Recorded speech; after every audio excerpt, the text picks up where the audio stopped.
শীর্ষ ব্যবসায়ীদের সঙ্গে বৈঠকে বসেছেন প্রধানমন্ত্রী তারেক রহমান। তেজগাঁওয়ে প্রধানমন্ত্রীর কার্যালয়ে দেশের বিনিয়োগ পরিবেশ এবং শিল্প খাতের বিদ্যমান চ্যালেঞ্জগুলো নিয়ে আলোচনা হবে বৈঠকে।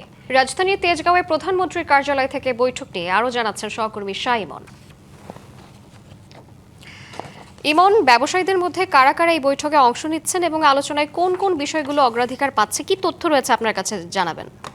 শ্রাবন্তী, আজকে প্রধানমন্ত্রীর কার্যালয়ে বেলা 11:30টার পরে একটি বৈঠকে বসেছেন প্রধানমন্ত্রী তারেক রহমান। দেশের শীর্ষস্থানীয় যে শিল্প উদ্যোক্তা রয়েছে এবং শীর্ষস্থানীয় ব্যবসায়ী রয়েছেন, বিভিন্ন সংগঠনের শীর্ষ নেতৃবৃন্দদের সাথে একটি বৈঠকে বসেছেন। এই বৈঠকে আরও পাশাপাশি উপস্থিত রয়েছেন বাণিজ্য মন্ত্রী, প্রতিমন্ত্রী সহ শিল্প মন্ত্রী, প্রতিমন্ত্রী এবং উপদেষ্টা পরিষদের সদস্যরা।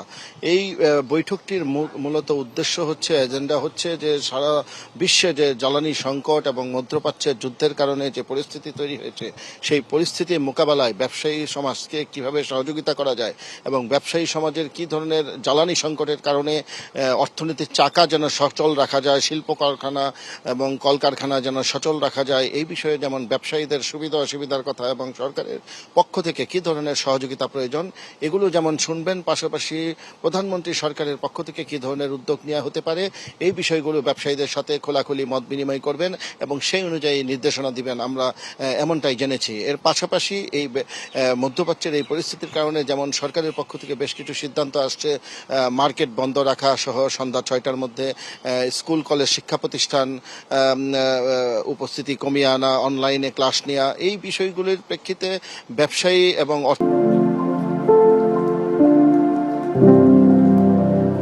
অর্থনীতির চাকা যেন সচল রাখা যায়, জ্বালানি সংকট, জ্বালানির যোগান সরবরাহ যেন নির্বিঘ্ন রাখা যায়, অন্তত অর্থনীতির চাকা সচল রাখা যায়, এই বিষয়গুলো আরও কিভাবে উদ্যোগ নিলে ব্যবসায়ীদের সুবিধা হয়, এই বিষয়গুলি উনি শুনবেন এবং সেই অনুযায়ী দিক নির্দেশনা দিবেন, এমনটাই আমরা জেনেছি। এবং এর পাশাপাশি একটি উপদেষ্টা এবং বাণিজ্য মন্ত্রী, শিল্পমন্ত্রী সহ ব্যবসায়ীদের শীর্ষ নেতাদের সহ একটি কমিটি গঠন করা হতে পারে, এই পরিস্থিতি মোকাবেলায় সরকার কিভাবে কাজ করতে পারে সেই বিষয়গুলি নিয়ে একটি কমিটি গঠন হতে পারে বলে আমরা শুনতে পেরেছি।